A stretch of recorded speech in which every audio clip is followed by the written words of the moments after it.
Bien bonjour à tous, j'espère que vous allez bien ce début du mois d'août, donc au milieu de l'été. C'est la canicule, je vous apprends rien. Il y a les grands feux, il y a...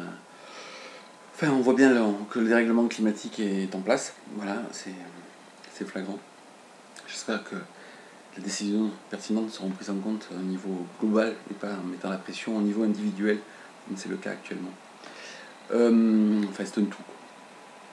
Je voulais revenir sur le spectacle sportif de ce début d'été, donc j'ai regardé bien sûr un petit peu, j'ai suivi en tout cas le Tour de France, enfin les Tours de France, masculin et féminin.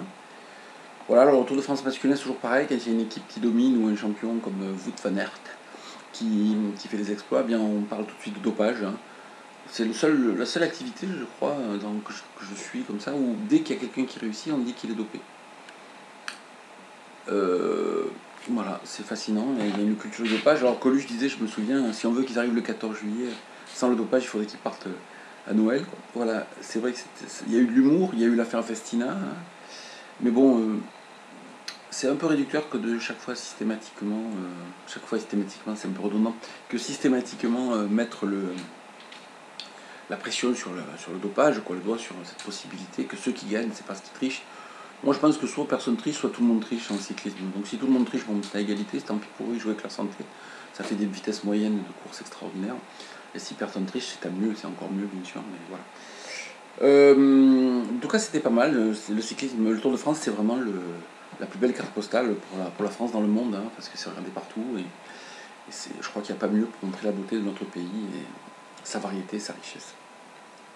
Le Tour de France féminin, j'ai vu autre chose. Là, j'ai vu des filles qui arrivaient à gagner seules, partir seules à 80 km de l'arrivée. Pas une baroudeuse inconnue, hein. La leader, celle qui est en tête. Donc ce qu'on ne voit pas chez les hommes. Alors bon, je me suis renseigné pour savoir si quand il y avait quelqu'un devant soi dans le col, vraiment ça aidait quand on pédale à 18 à l'heure. Et mes collègues qui ont fait du vélo à bon niveau m'ont dit que oui, c'était à la fois psychologiquement et biomécaniquement, quoi, mécaniquement. C'est efficace, quoi, donc bon, ok. Donc chez les filles, elles s'en sortent toutes seules, elles sont donc plus fortes que les garçons, sans doute. J'ai regardé, bien sûr, j'ai suivi aussi le championnat du monde d'athlétisme, hein, avec cet immense désert de médailles, au milieu duquel se trouve l'oasis Kevin Mayer, qui lui a magnifiquement réussi, hein, après un début difficile. Voilà, grand champion, bon, il s'est servi des circonstances aussi, je crois que ça s'appelle Wariner, enfin celui qui était favori s'est blessé, en fait ça fait partie du jeu, il ne faut pas se blesser, il faut aller au bout, chapeau, bravo, 2 titres magnifiques, on peut compter sur lui sans doute pour les JO, mais je vois pas sur qui d'autre on peut compter, parce que là les JO sont dans 2 ans, c'est pas en 2 ans qu'on fait des champions, on s'y est pris trop tard. Si on parle sur un plan purement sportif, eh bien je crois qu'on est déjà à la ramasse, parce que c'est pas en 2 ans qu'on va créer des champions, puis j'ai regardé un peu l'athlétisme, ceux qui finissent quatrième, enfin les espoirs en 2 ans, ça va être difficile. Enfin peut-être que je me trompe, j'espère que je me trompe pour la gloire de notre pays, hein, comme on l'a dit le général. Mais voilà, j'espère que ce ne sera pas le transfert des JO de Rome à Paris en 2024. JO de Rome de 60 ans. Souvenez-vous pour ceux qui jouent avec les crayons.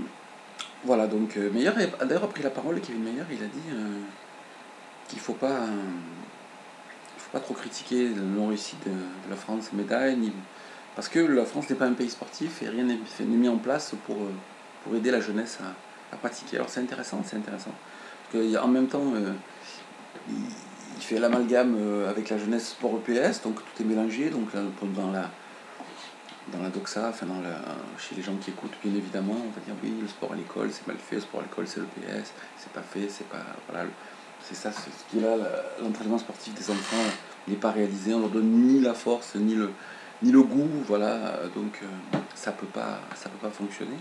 Et puis on voit aussi que la politique sportive, malgré l'Agence nationale du sport, malgré le centre de haute performance, malgré tout ce qui est mis en place, dysfonctionne, quoi. Donc ça ne va pas. Alors, la France est-elle un pays sportif? C'est une vraie question par rapport à l'Angleterre, à l'Allemagne, même à l'Italie ou l'Espagne. Je ne suis pas certain qu'on domine. Hein. Enfin, je vois aussi Mondo Duplessis, quoi. Lui, il est suédois. Voilà, ça tourne, quoi. Hein. Ça marche, Arnaud. J'ai l'impression que. Alors, c'est sûr qu'il y a des cas particuliers comme ça. On a eu la Villeni, on a Meyer, on a des champions qui se détachent. Mais c'est un peu l'arbre qui cache la forêt, quoi. Hein. Donc. Il est grand temps de se recentrer sur les soucis physiques, biomécaniques, EPSistiques et sportifs de la France, quoi. Voilà, c'est flagrant. Voilà, le Tour de France, notre meilleur. David Gaudu fait 4e, voilà, ça fait longtemps qu'on a pu gagner le Tour.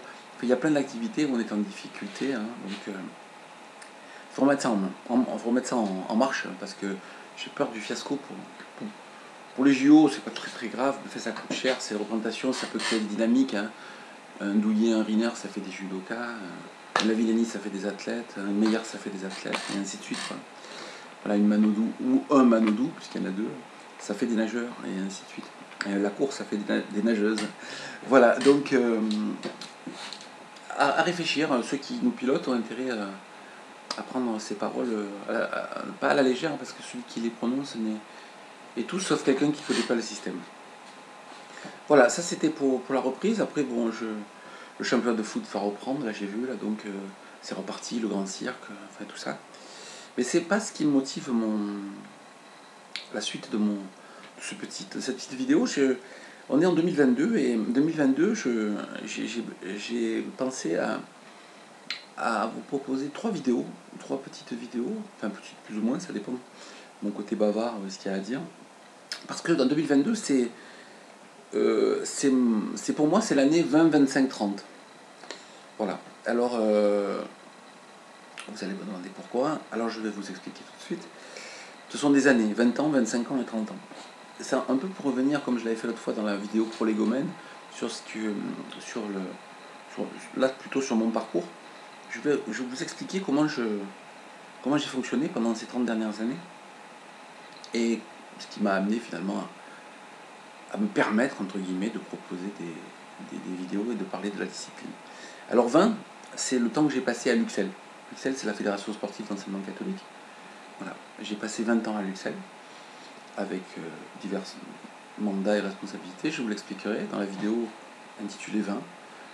25, c'est le temps que j'ai passé à l'ISFEC. L'ISFEC, c'est l'Institut supérieur de formation de l'enseignement catholique. C'est l'INSPE du privé, c'est-à-dire ce qui était l'UFM avant. Voilà, c'est la formation des maîtres. Voilà, c'est toutes les responsabilités que j'ai pu y avoir, tout ce que j'ai pu mettre en place. 25 ans donc. Et 30, c'est parce que c'était en septembre non, je me rajeunis. En septembre 1992, que je suis rentré, que je me suis inscrit sur les listes de suppléance, donc pour être remplaçant dans l'enseignement catholique. Donc c'est mes 30 ans dans l'enseignement catholique. Et voilà, donc 20, 25, 30, je vais vous proposer donc dans les trois vidéos qui suivent de dérouler chacune de ces temporalités avec ce qu'elles m'ont amené, permis de découvrir et en quoi je m'y suis réalisé professionnellement. Voilà, je vais commencer donc, ça fait 8 minutes, elle est assez courte celle-là, je pense que pas grand monde la regardera, parce que mon avis sur le sport de l'été n'est pas passionnant. Mais en tous les cas, je vais essayer de dérouler ça pour donner un peu ça. Je vais essayer de proposer un petit regard sur ce qui a pu exister, ce qu'on a pu faire exister, et qui souvent n'existe plus, malheureusement. Voilà. Je vous donne rendez-vous dans la première. Je vais faire par rapport à la durée, puisque 20, 25, 30, puis la dernière, ce 30 sera celle liée à l'EPS, donc qui dépend beaucoup de ce que j'ai vécu dans les deux autres, puisque autant comme dans le triangle corporel que j'ai évoqué dans une vidéo précédente, ces trois axes sont ceux qui ont structuré ma vie, parce que depuis 1997, j'exerce dans les trois champs. Voilà, j'ai été suppléant, puis titulaire, et puis à partir de 97, j'ai toujours travaillé sur les trois champs en même temps, à savoir l'UXEL, l'ISFEC et le métier de prof de PS. Donc, c'est cet ces croisements entre les trois activités ont structuré ma professionnalité et mon regard sur la discipline. Et c'est ce que je vais vous proposer dans les vidéos suivantes. Merci de votre écoute.